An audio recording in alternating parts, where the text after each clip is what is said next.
Well, hello everyone. As we're just waiting for the hour of 1 o'clock Eastern time to officially arrive, just welcome to everyone who's already here, and um, and we'll get started in just a couple.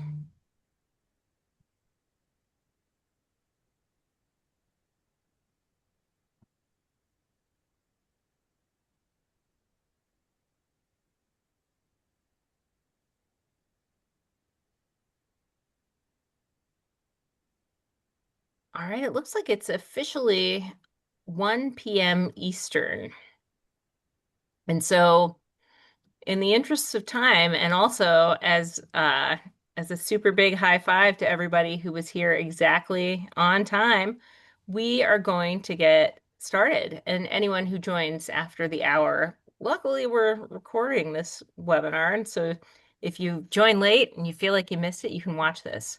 Of course, if you join late, you're not going to have heard that I just said that. All right. I am about to share my screen. Bear with me for just a minute. Gotta have a technology consultant for this part. Wait, I am one. All right, good. Here we go. Ta-da! All right. Welcome everyone. You have arrived at your destination, which is From Complexity to Clarity, a nonprofit's guide to choosing peer-to-peer fundraising software. So we hope this is where you intended to be because now you're here, and we're so glad that you've joined us. Charlotte, what are we going to talk about today? Well, you already did the welcome. Thank you, Sally. We're going to spend a bit of time introducing ourselves so you know who the heck we are. The bulk of this time, though, will be on the second bullet, the selection framework. We'll walk you through that whole process. And then we will make sure that we have time at the end for questions. So if you have some questions, feel free to put them in the Q&A or the chat, and we can get to them at the end, but we'll make sure we have plenty of time for that. And then, as you may have known, and that you will get access to our guide, which this goes through at a high level what we get into in much more detail into the guide. You'll have access to that at the end. We'll have a QR code that you can access and a link. And then we wrap up, then we're done. All right. So, Sally, why don't you tell us who the heck we all are? I know, and let's do it for Raise Heck. We'll tell you who we are, and then we'll ask our pals on the Fair call enough. to tell you who they are. Um, we are Raise Heck. So you just heard from Charlotte. My name is Sally, and it's the two of us. Fun fact that I love explaining, and I hope people love hearing it. Um, The Heck part of our name is part of my last name, H-E, and then CK is Charlotte Cressy. There are many more layers to our name, and it means something about how we like to work with nonprofits and how we like to help them make the most of their technology. So, we help you choose and use the best solution to match your staff and goals and mission. And we do that in a few ways with assessments and selection projects and change management. Because you can't really have technology without people. Even if you've got an awesome CRM, if nobody uses it, you actually don't have an awesome CRM or peer-to-peer tool. Um, and so that's what we do. We're a two-person company. We're in our seventh year of being around. So we're just so thrilled that you could join us today. And, thanks for being here. I'm gonna pass this football over to Lance. Lance, who are you? Well, first, I have a question about Raise Hack. Am I Oh. required to like yell the second word because it's in all caps? I've always been confused about that. This is the That's a time to great address it. question. Yeah. Really, really good question, Lance, and I appreciate that. We like to think of it as non-shouting caps. Okay. So, more, it's like a hug rather than yelling. Yeah. Okay, thank you. Well, hey there. I'm Lance. I lead the North America team at Fundraising, and we've also got Holly Michelson here, our principal in client strategy. Fundraising as a software company is a digital fundraising platform for basically like all your different kinds of peer-to-peer programs. The runs, walks, rides, things that are also including match giving days, memorial walls, even your brand site. We are an Australian headquartered company founded about 10 years ago in Sydney, but we've expanded over to UK, Europe, and US and Canada as well. In Australia, by the way, we host 28 of the top 30 events. So it is a robust, mature software. And then we host another about 1,000 or so nonprofit sites around the world with a really fast growing presence in North America. Sally. All right. Well, thank you. You guys definitely put the fun in fundraising, and somebody surely puts the raisin in. Um, but let's not talk about that now. Let's talk about what this webinar is not. So here's one thing that it is not. It's not a sales pitch. We just introduced Raise Heck and Funraisin, and that's actually the last you're going to hear about our companies and what we do and our capabilities, because we're not trying to sell you anything, our products and services with this webinar. We're not trying. And you're not here to get sold on our stuff. Instead, you're here to learn about how to make the buying process of peer-to-peer fundraising software less painful, more organized, and actually more productive. Um, why are we doing this? Why would we spend our time writing a guide that we're offering you for free and putting a whole webinar together just to not promote ourselves? Well, I'll tell you why. The people on this call, whether you've known us previously or not, we all care really deeply about nonprofits and nonprofit success. And the peer-to-peer fundraising and fundraising in general is stressful. And anything that we can put out there into the nonprofit world that helps make processes easier for you, fundraisers who are on the front line, we want to do that. And so that is, what you're going to get. The process and the guide that we're going to give you a link to download. You could actually do all of this yourself and you would not need to ever work with a consultant. You would need to probably contact some companies for a demo, but we're going to tell you how to keep them on the straight and narrow when you do have a demo. We really just want everyone who buys peer-to-peer fundraising software to be confident in the process. And so that's what we're hoping to convey to you today with this webinar. Lance, anything to add? Yeah, I just think speaking from the software vendor side, we just want to make sure that regardless of whether it's us or even one of our competitors, that you're able to understand like what are the right conversations to have before your first ever meeting with a sales rep, for example, and what kind of information can you provide to them so that way you get a suitable demonstration, and also so that you get like accurate pricing instead of something that's just like superficial off of a data sheet. Right on. And so we told you what we're not here to do. Charlotte is going to tell us what you are here to do. We also want to make sure that you've noticed that the chat is open if you want to introduce yourselves to each other. If you have questions and answers for us, like Charlotte said in the beginning, we're going to answer them at the end, but feel free to drop them into the Q&A at any time and we'll keep track for when we get there. So Charlotte, we know what we're not here for. What are we here for? All right. So we divided the guide and then this webinar into 6 steps that will help you establish some success in a planning project. So the first is planning. So a big part of the success or failure of selecting a peer-to-peer solution really does come from the planning that's done in advance. So Holly is going to walk us through some tips and recommendations for how to best be prepared for that. The second piece that we're going to talk about is creating internal alignment.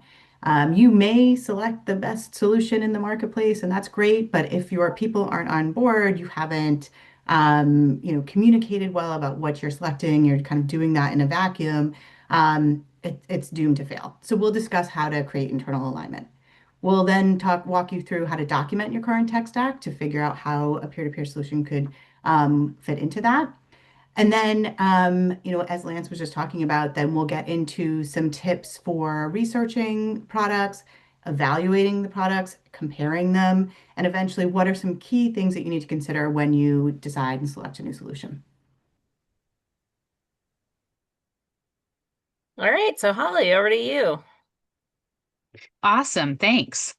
All right. So, as Charlotte mentioned, one of the most important parts of the project is the planning. So, before you even start looking at platforms, you want to thoughtfully put together your plan.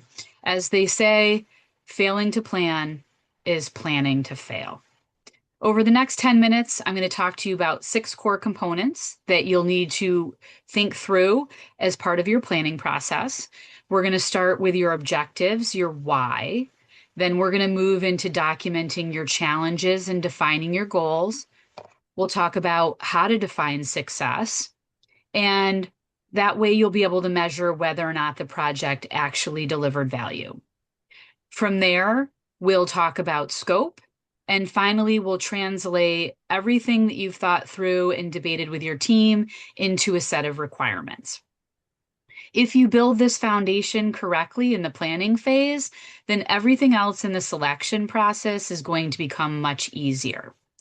In the interest of time today for the webinar, I'm going to blaze through this. But rest assured, there's a lot more detail provided in our guide that we're going to share after the webinar. All right, so let's start talking about objectives. This is the reason why you're considering new software right now. For some organizations, it might be about launching something new, like a new DIY program or a new virtual challenge. For other organizations, it could be about frustrations that they're having with their current platform. Maybe it's hard to use, or maybe it's holding you back and limiting your growth. You might be hearing feedback from participants or members of your staff team. You could be running into integration challenges, data challenges, or maybe you're having conversations with your tech team about scalability, reliability, or data security needs. Any of these might be legitimate reasons why you could be on the market for new software. Your why is going to be different based on your organization. There isn't a one size fits all. So we encourage you to take some time with your team and establish what those high level objectives are, what you're trying to accomplish, why you're looking for new software. And that's really going to set the direction and the vision for your entire project. So, as Charlotte mentioned before, it's really important to gain the buy-in and the team alignment so that you'll have success with your project. Now, moving on from our objectives, let's talk about our challenges. So, what's getting in the way? What's holding you back from achieving your organization's objectives? And these are really the challenges that you're going to work to identify. This is the stage of your planning where you're going to be documenting the problems. You're going to be, and especially documenting the problems that relate to the objectives that you have identified. If you've determined high level what you're hoping to achieve, think about the challenges that are blocking that. Now, this is not the time to start jumping to solutioning.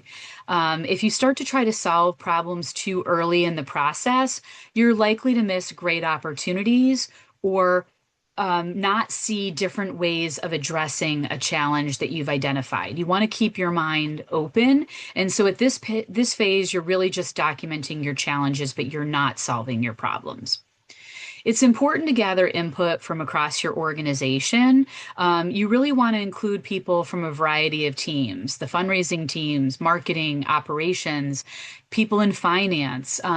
Talk to your top participants and your top donors, people who are avid users of your system. Their feedback is really valuable too. As you're documenting challenges, this isn't just a laundry list of people's complaints. You really want to take the time to have some conversation and gather context around these challenges. So you want to ask some important questions. Who's experiencing this issue? Is it widespread? Is it an outlier? Is it happening on rare occasions? So who does this impact? How often is this happening? Again, trying to understand the frequency and the scope of the problem. And also, what's the impact if you don't fix this challenge? Because there may be some challenges that in the end you aren't able to address. So you want to understand the challenges that are going to have the greatest impact on you achieving your goals and objectives and make sure that you're addressing those. Um, I can't emphasize that point enough, and it's probably one of the best tips that I have to offer here in this section is don't let edge cases drive your strategy. You really want to make sure that you're reviewing your list of challenges and that you're prioritizing them. I recommend that you prioritize them into three buckets: your must-haves, your nice-to-haves, and your low impact issues. And things are going to come up along the way that somebody's on a rant about, but they may not be high impact and they may not be things you're going to address. So don't allow them to become your focus, no matter how loudly someone is talking about the low impact issues. Okay, so now that we've talked about the challenges, let's start talking about your goals. What are the outcomes you're actually trying to achieve? And you can think about the goals as more specifics, a deeper dive into the high level objectives that you thought about at the very beginning. Your goals may range from anything from improving fundraising performance, expanding your program portfolio, maybe increasing participant acquisition or engagement.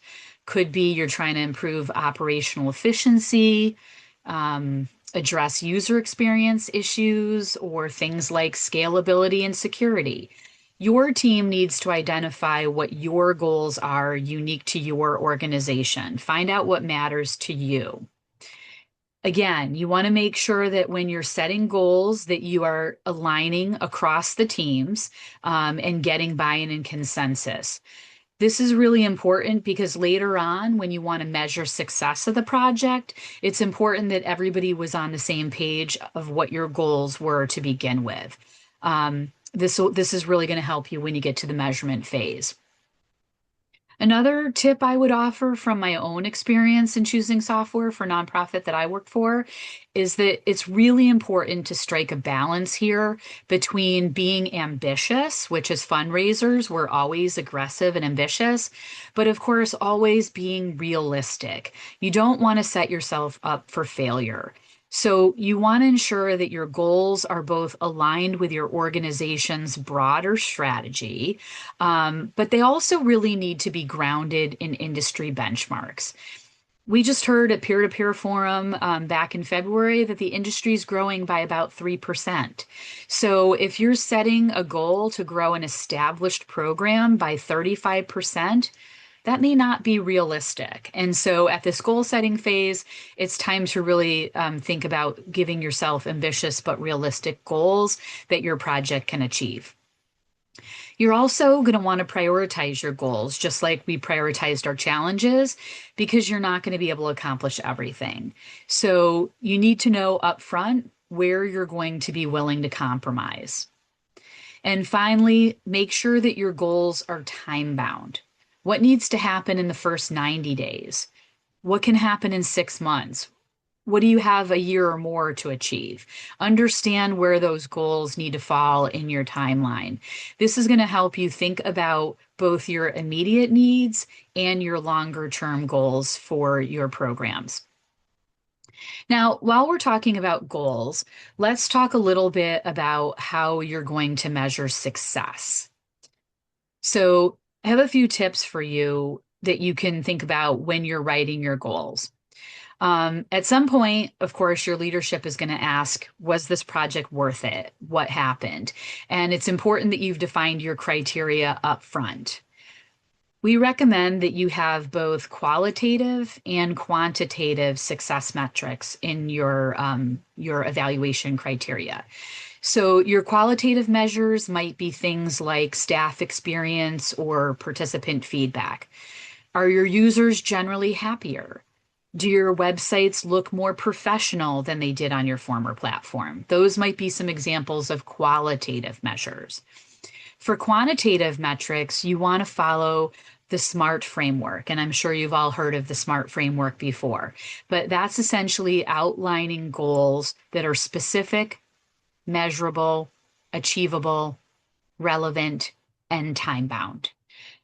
So maybe an example of that to put that into practice might be setting a goal like, we'd like to increase our peer-to-peer fundraising revenue by 5% year over year. So the 5% is the measurable, the year over year is the time bound.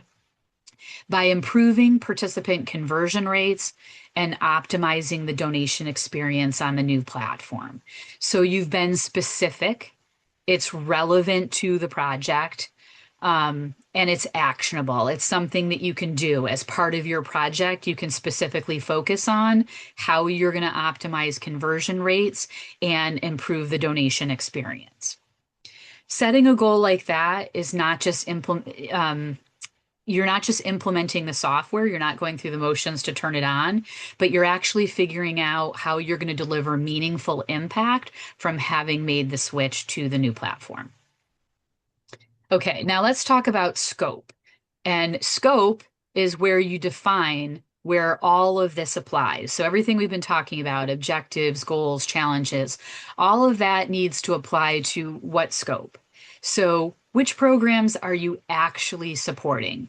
Maybe you have walks, maybe rides, DIY, could be a virtual social campaign. All of us have different portfolios of programs and campaigns that we're supporting. You also want to ask yourself, are you planning to move all these campaigns onto the new platform or just a few of them? And understanding what's in scope will help you determine what you're going to need for your requirements. So, do these programs differ? Do they have unique needs? A walk may operate very differently than a DIY program or a social challenge, and those differences will matter when you're evaluating platforms. So be sure you understand the nuance of how each campaign works and what specific requirements campaigns may bring. This will really help you avoid overcomplicating your requirements, including requirements that you don't need. If, for instance, you're not going to bring your ride onto the new platform, you may not need things that are specific to ride. And finally, let's talk about the requirements. What is it that you actually need? So requirements are what the platform has to be able to do in order for you to achieve the goals that you established. So these could range from functional requirements, technical, they could be compliance needs, but you need to determine upfront what those needs are. This step's critical because it's going to create a shared understanding across your team, and it's going to give you a consistent way that you'll be able to evaluate platforms when you get to the demo phase. Now, your requirements should reflect the actual programs and workflows. So again, we're going back to our scope, and we're also thinking about things that are unique to our organization and the way you work there. They should directly relate back to your objectives, challenges, and the goals that you decided on. So you don't want to be creating requirements for things that don't relate to your objectives and goals. Finally, whenever possible, my last big tip for you today is to make sure that you describe your requirements in terms of outcomes. You don't want to describe your requirements in terms of specific features. This is going to help you keep an open mind during your demos. And I'll give you an example. If you want to have a requirement focused on outcomes, you could write something like, donors can complete a donation using a variety of payment methods, credit card, digital wallets, ACH transfers, PayPal, donor advised funds. And they should have a seamless and secure checkout experience across devices. So you haven't said how the feature should work, like it needs to be a form or it should be a modal, but you've identified the outcomes that you need and what's important, that it's secure, it's seamless, it's across multiple devices. And the last thing I would just say before passing it over to Charlotte is that, like with everything else, you want to be sure to prioritize your requirements. You're going to separate them into two buckets, your must-haves and your nice-to-haves. And at this point, I recommend you omit the low priority items. These are the outliers, and you don't want to spend time chasing them. You want to keep your focus in your demos and during the decision making on the requirements that are going to make your programs the most effective and give you the greatest gains. Those are my tips. Charlotte, can you take us into step 2? Yes, awesome. Thank you so much, Holly. That was great. Um, so Holly did touch upon this a bit about, making sure that you're getting input from many stakeholders at the organization. But this is a really important piece, so I wanted to spend a bit of time talking about it. As I mentioned in our agenda, seeking the right software, it's never just a technical challenge, it's a human one. And without internal alignment, even the most powerful peer-to-peer solutions out there can become a tool that you may not actually use, or at least, at minimum, aren't using to the fullest. So in selecting a new peer-to-peer solution, you really want to ensure that it's adopted to the fullest. And in order to do that, it's all the tips that Holly mentioned, but also making sure that you get input from the key stakeholders early on in the process. So first, it's identifying who those stakeholders are, and on the slide here we have some examples, whether it's executive sponsors, making sure that we have their input, end users, perhaps, if you have chapters, making sure that you get their input, and then IT security and ultimately fundraisers are some examples of folks you might want to get input from. Um, a common challenge, though, is that it's great to have all of these stakeholders at the table, but unless you define roles, you can kind of end up in decision paralysis. So one kind of project management framework that has worked well in these types of assessment program projects that we've worked on is a RACI framework. It's just one project management approach. There are others, but what it boils down to is kind of assigning each individual who's working on this project a certain role. So R is who's responsible. Usually that's the project lead. A is accountable. Typically, it could be an executive sponsor. Consulted are maybe the subject matter experts or end users who can provide feedback, especially during demos. And then informed could be the rest of the staff who may need to know this is happening, to expect some change, and just to be aware of what's going on. And then finally, we have on here communicate and listen, and it's really important to do this throughout the process. This will help address any potential resistance to the project. So, really listening. Maybe some folks had worked on a peer-to-peer solution in a prior role and really hated it, and being able to communicate, listen, address some of those concerns early on and throughout the project can help avoid some challenges later on. So Holly did a really good job of talking us through some of our, addressing some of the goals, objectives, success criteria, et cetera. Another key piece of success is making sure that you document what your current tech stack already looks like. So looking at some of your key anchor solutions, what is your CRM? Documenting that, digital marketing if it's not integrated with your CRM. If you already have a peer-to-peer solution in place, what is it? And then consider how would your peer-to-peer system, how would it fit into this broader tech stack? And so if you don't have one, again, thinking about what would all plug in and what kind of the data you need and data flows potentially. The other key piece here that we do recommend you consider is that maybe folks are running a peer-to-peer solution program, but they're using it in spreadsheets. That needs to be considered and mapped into your overview of your current technology as well. All right, Sally, are we ready to talk about researching products? I think we are. We are just about halfway through our planned time for this webinar. You're going to notice when you read the guide that we will soon show you how to download, that you'll be halfway through reading the guide before we talk about researching software products as well. And that's on purpose, and it's for a reason. If you jump into demos from companies before you actually have taken the time to do the things that Holly and Charlotte just told you about, then it's going to be easy for you to get distracted during demos about features that maybe are really cool. But like if you don't know that they're actually just addressing, say, an edge case from your needs, then you may end up on the other end of that process with a product that you chose that doesn't actually meet any of your needs because you didn't take the time to figure out what it was. So when you're at that point, if you're going to pick up the phone and call somebody to schedule a demo, put the phone down, pause, think of Holly and Charlotte, and go back to your stuff um, before you get to this step. But hey, we're here anyway, so let's go. How do you find out what is out there about peer-to-peer software products? Would you believe it if I told you that there's no clearinghouse, at least that I'm aware of with that qualifier, that lists every single peer-to-peer software product in existence for the nonprofit community in a reliable way that is kept up to date with acquisitions of companies or end of life of some products? Well, I'm here to tell you that it's true.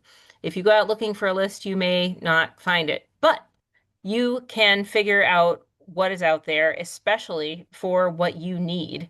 Um, there's a ton of software on the market, and especially like since I've been in this industry since 1999, you could use anything you wanted to in 99 as long as it was one of two products.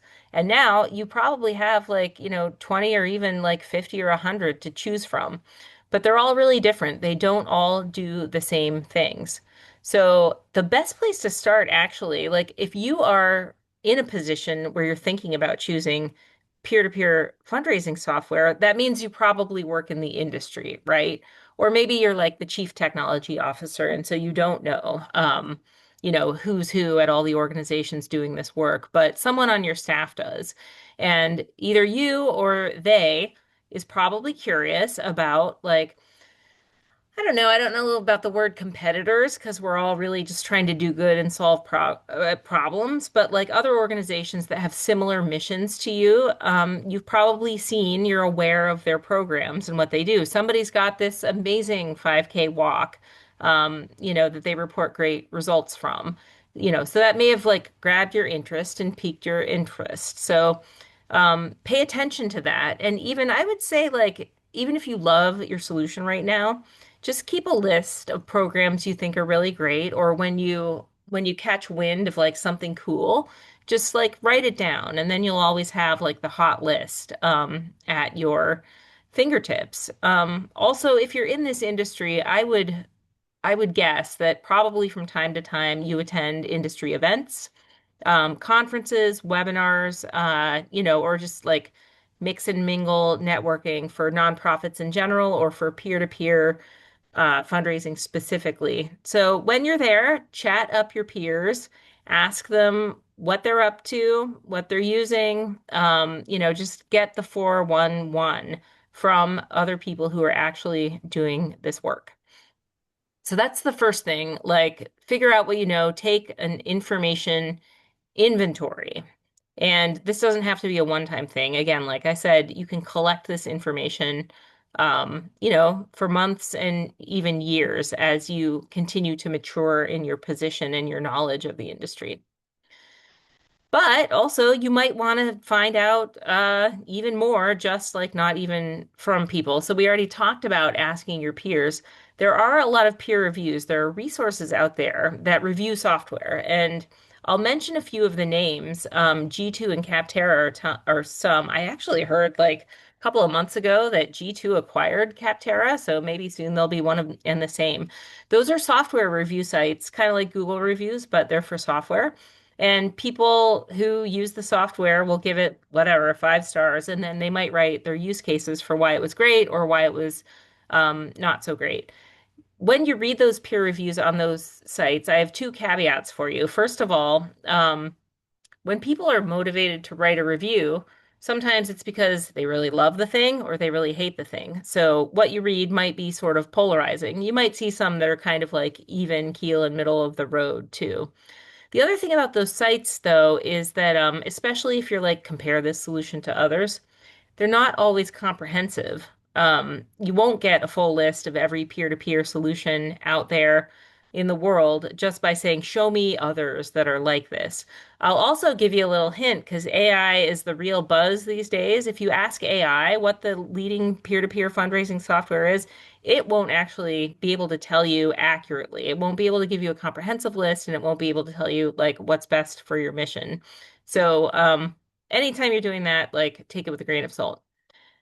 Going up the ladder, there are case studies. You'll find most case studies either on software companies' websites, sometimes on consultants' websites, and then some also on the peer-to-peer professional forum website. And so these are, when a nonprofit does something and has great success with the tool, somebody will write it up.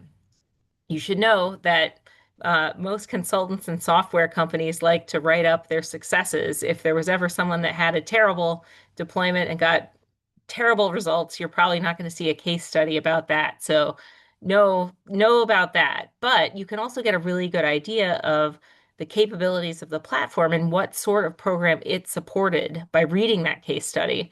So, some of them are very short. Some of them are multi-page PDFs, but consume them all, and then you'll get a feel for what kind of information is presented. Now, I told you that we're not going to sell our services, so I've put a bullet point in here that you can work with a consultant, and you can. Um, but like I said at the beginning, if you attend this webinar and more importantly, download our guide and read the whole thing, you actually, if you have the time and capacity on your staff, you don't have to work with a consultant. But you can if you need extra hands and extra brains. So that's an option. And then the last thing, we've put here that you can issue an RFI. Now, you might be saying, Sally, that's a typo. Don't you mean an RFP? And I am here to say that it's on purpose, or an RFI is a request for information. It's much shorter than an RFP, which is usually a request for detailed requirements and demos, many pages and hours that you want a company to spend with you. If you're still in the initial discovery phase, then you probably don't have the time and you don't want to spend time with 10 or 20 companies, 10 hours each, and then reading a 60-page document from them, which is often what an RFP will cover, especially if you have a large and complex program.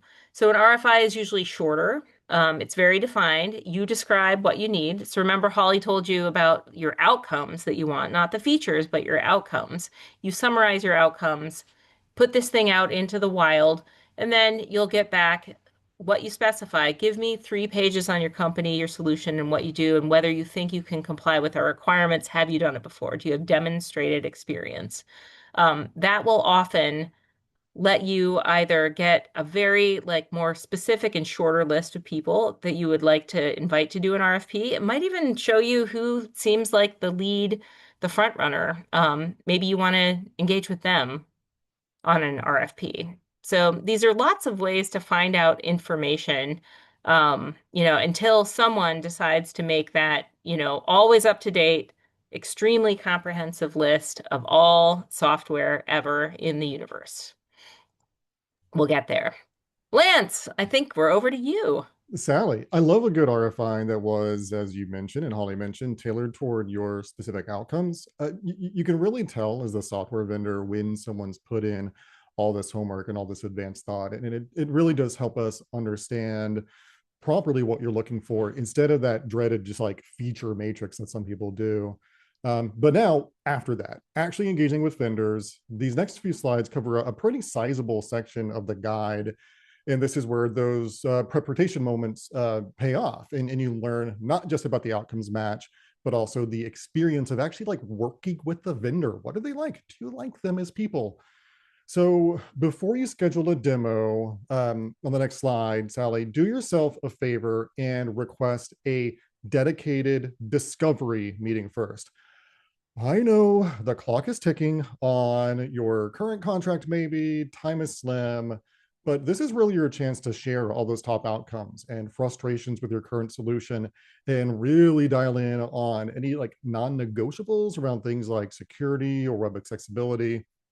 The more context you're able to give to a vendor, the more useful the inevitable demo is actually going to be. While we on the vendor side can, discern from your website is not really enough for a robust demonstration. We can't see all of your processes behind closed doors, all the weird things that you've done with your CRM and customer reports and things like that. So when the demo does happen, though, use that RACI chart. Make sure all the right people are involved pretty early, especially end users like event day staff and donor services. They're going to catch things that other people won't. For example, I know of platforms out there that have multiple ways of achieving like the same general use case. They'll have like 1 or 2 modules that you can use them both for kind of the same thing sometimes. And it's common for a single comment from a late stage attendee to cause a change in which features of which module to use, which can have really cruddy downstream consequences if you're also trying to figure out things like customer reports or changes to CRM integration based on your unique business rules. And then really also try to break your sessions up by audience rather than packing everybody into one meeting. Large groups pretty much always get derailed by Q&A or dominated by a select few people, the ones. Um, and while they might represent some of the biggest frustrations, you're going to risk flying past potentially dozens of other needs that could really compound. So it's really up to you as much as the vendor to keep those meetings moving. You got to be the meeting project manager. That's something you're going to have in that RACI chart, not just what your roles are at the organization, but the roles again in this process. Holly, you mentioned earlier the people who rant but may not have high impact. Gaps that they see are going to come up in every platform. People are going to want to go deep into questions, but at least in that very first demo, write them down instead of trying to address them all live in that first meeting. If you want to ask for clarification to understand if there is a gap, that's really important. But solution designing live, especially during the first call or two, it's just going to reduce or introduce risk against comprehensive coverage. And don't forget, of course, to ask what's out of the box versus customized, and particularly how customizations are managed. Almost all the platforms out there will offer the ability to tweak things beyond out of the box capabilities, but customization can mean a different thing from one vendor to another. So you may not, in some cases, get new feature updates or bug fixes with certain implementations. And then next, I think talking to references is a severely underused step. So really be specific with your vendors about wanting both long-time and newer customers to talk with. A long-time customer is going to be able to speak to the depth of product, the cadence of roadmap updates. But a newer customer, it's just going to be fresher in memory. They'll know exactly what it felt like to go through the recent implementation. And that's often where like surprises are going to appear, maybe increased implementation cost or when something took longer than expected. Um, I know this is a risk, but I like to put customers that experience some bumps in front of these prospects in this process, because I think the way we handled these things together, if we handle the unexpected with grace, it's something to really be proud of. So when you get on those reference calls, come with questions, narrow in on what decisions you'll need to make during implementation, ask how responsive support has been over time, ask what event day, what launch was like. And one thing to keep in mind, I think these conversations are really meant to validate your thinking at a later stage in this whole process. It's usually not really a reason to change course. Do this once you've narrowed down to one or two vendors potentially. Use what you hear instead to prepare for implementation and spot potential risks. For example, true story, I had a client have a scary moment a couple of years ago when the only person who had their Stripe login was out for the summer, and the organization did not realize that only that one person had the Stripe login. Next up, we're going to talk about budget. Budget conversations are just uncomfortable. Like, who likes going to a car lot to buy a car? Basically no one. It can be exciting, but not once you start talking to finance. So you're probably going to feel vulnerable. Like, I'm crossing my arms organically, I think, while doing this. But avoiding budget, it just makes things harder down the road. Without that conversation, you're going to spend weeks or months evaluating a solution that's just not going to be in range, or like you could, maybe worse, miss out on scoping some great things that could give incredible opportunities for your supporters if the cost is lower than expected. So I think the key here, and what have I really liked from prospective customers, is to have a range shared with us rather than just a number.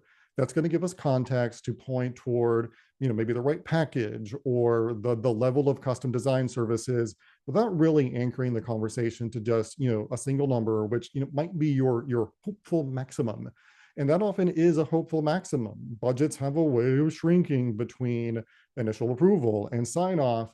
So building in that little bit of flexibility is going to protect you. Once you are talking numbers, ask the vendor to break down exactly what's included in the base cost, what triggers additional changes or charges, software fees, transaction fees, hosting, implementation, support, training. That can all add up quickly, and pricing models vary dramatically from one provider to the next. Some of us have one fee, some have many, but collectively they might be a lower cost depending on your specific configuration. And a misplaced assumption can get really expensive. So, partner with them, ask them to help you show your math. And if the ideal solution feels out of reach in year one, don't let that into the conversation. Remember what Holly said, a phased rollout might make the investment more manageable. So work with your vendors on even like a super drafty adoption plan early so that the demo content can suit that potential plan. All right. Thank you, Lance. And I can't like echo that enough about like if you're looking to work with anyone, share your budget in advance, for software, for services, for a car. You can save everyone some time. All right, so let's say you've gone through the process. Maybe you sat through 3, 5, 7 demos. You invited your whole aligned team to participate. Everybody knows what their role is if they're being consulted. Um, then you got some findings, and you'll want to be able to know, like, what does everybody think? Not just like what's the winner, but like what are the specific things about the solutions that, are in the pro or the con category. I'll also tell you briefly about like making decisions. How do you actually do it? And I'll leave with a thought and a word about, your long-term partner, um, in software. And, you know, maybe you can extrapolate that to life if you wish. So the first thing about findings is before the demos happen, don't just invite people and say, like, take notes. It's a good idea actually to create a structured document to let your folks take notes while they're watching the demos. And when I say like structured notes, I mean, if you do have a requirements grid, like include it on their template so they can check off, yes, it does this. This fulfills our outcome, or it kind of does, but they said they had to do a workaround for it. And then, lots of like space there for people to write their own thoughts and questions as well. And the reason for this is like it helps to organize all of your staff to pay attention to the same things that you decided, like Holly guided us to, the things that are actually our requirements and what is nice to have and what's actually like, must have.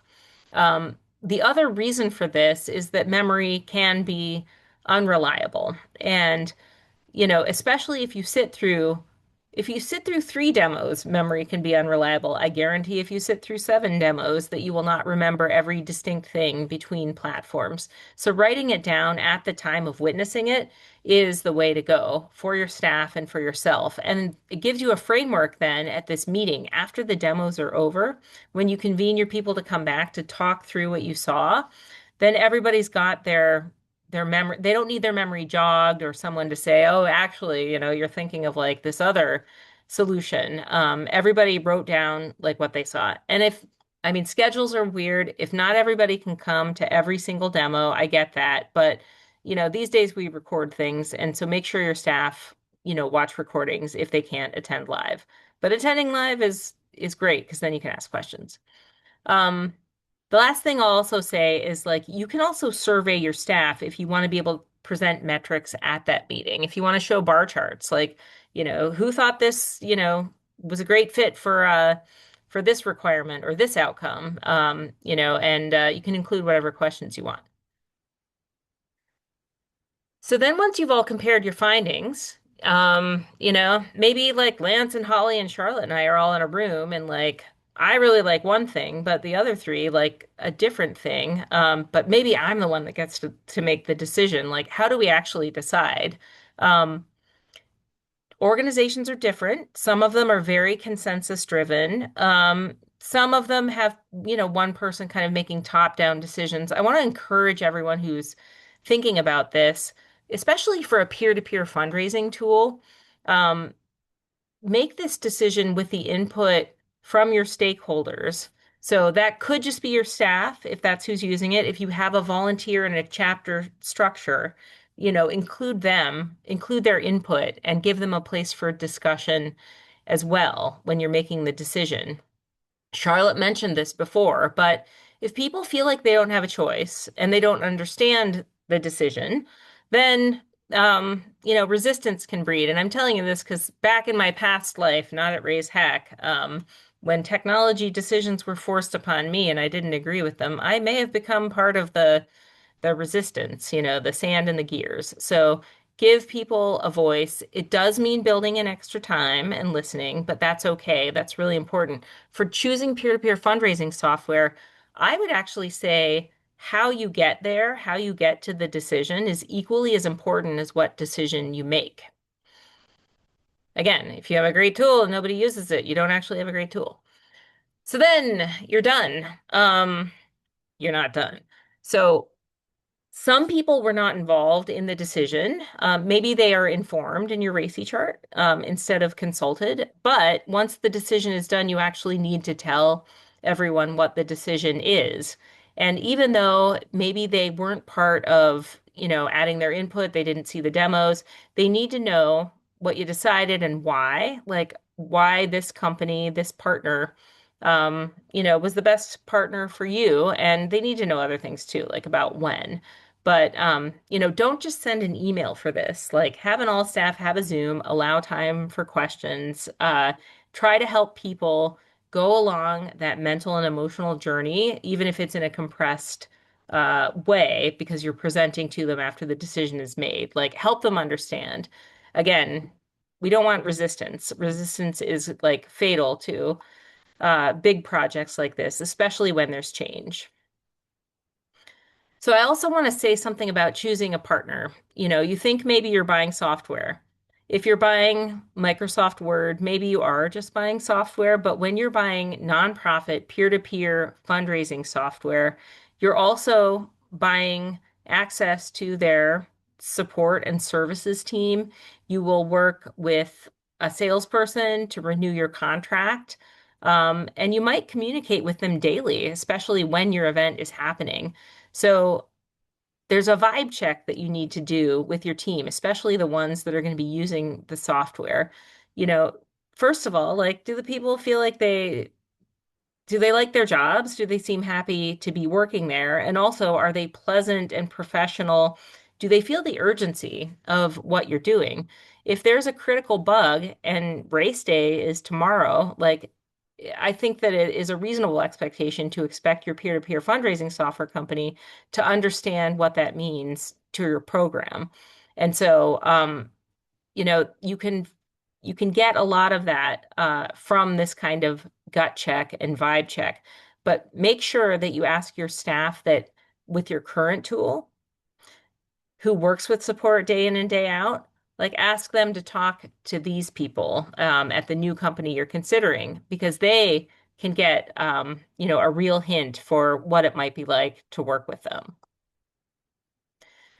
All right, we are moving on to the questions and answers portion of our webinar. I do, again, want to invite people to put their questions in the Q&A.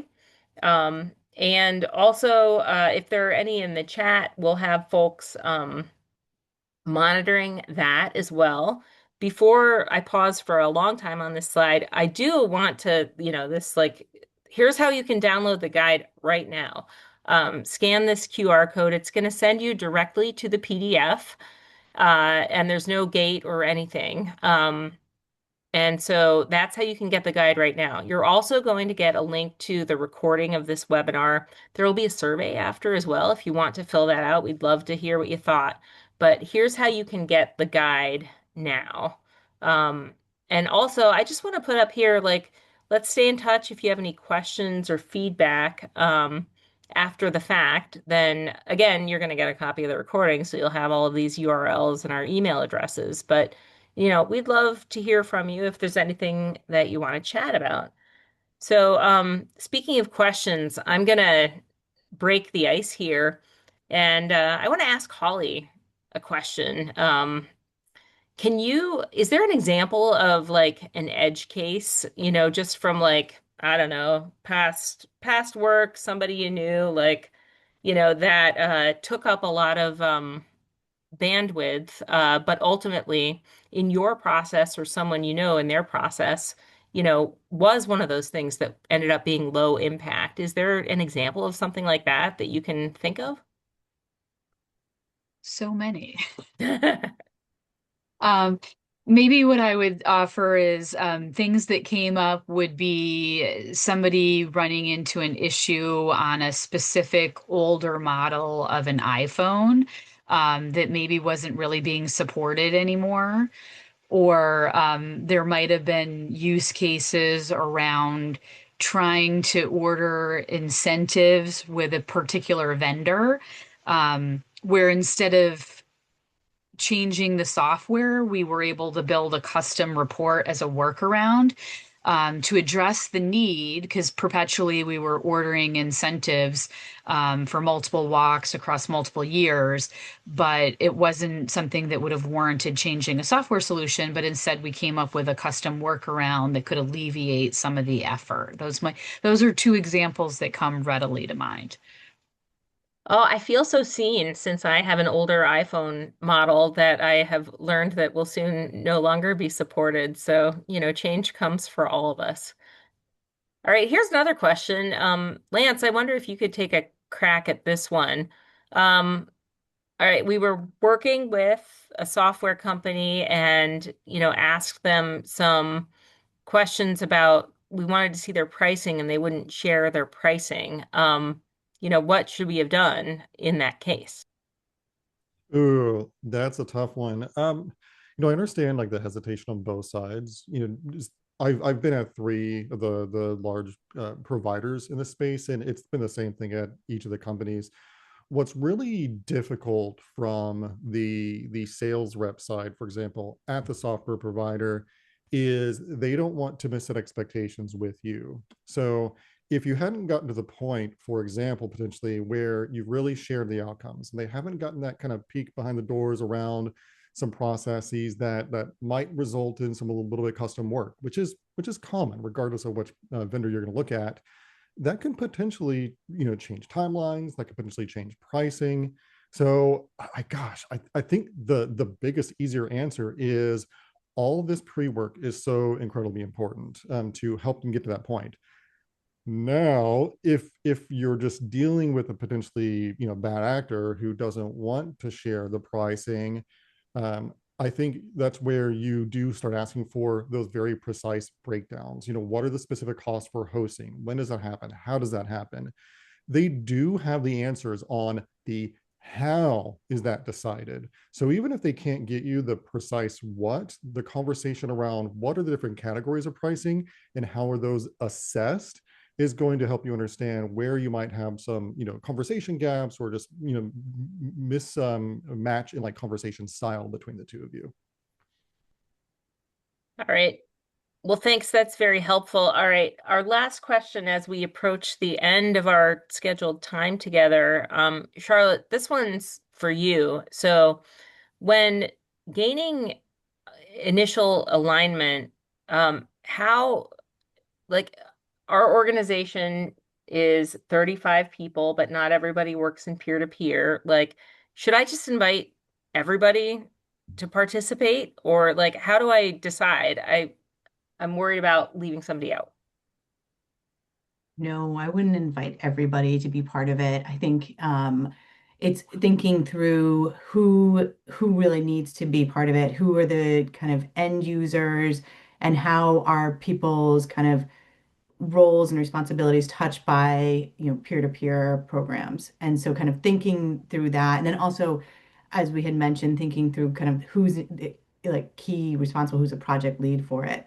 I think a piece of, if there's 35 people at the organization and somehow, this change will impact them, it's helpful to keep them informed. You can let them know this is what's happening, this is what we're going to be doing, and this is why, but definitely not involving all 35 people throughout that process. All right, awesome. I guess that's the reason why there's an I in racy. Some people really just do need to be informed.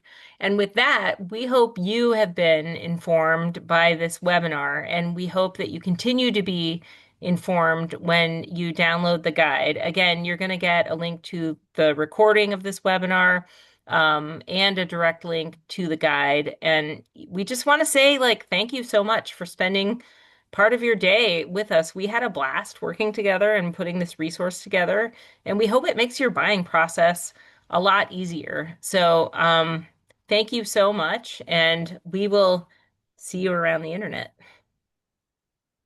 Bye.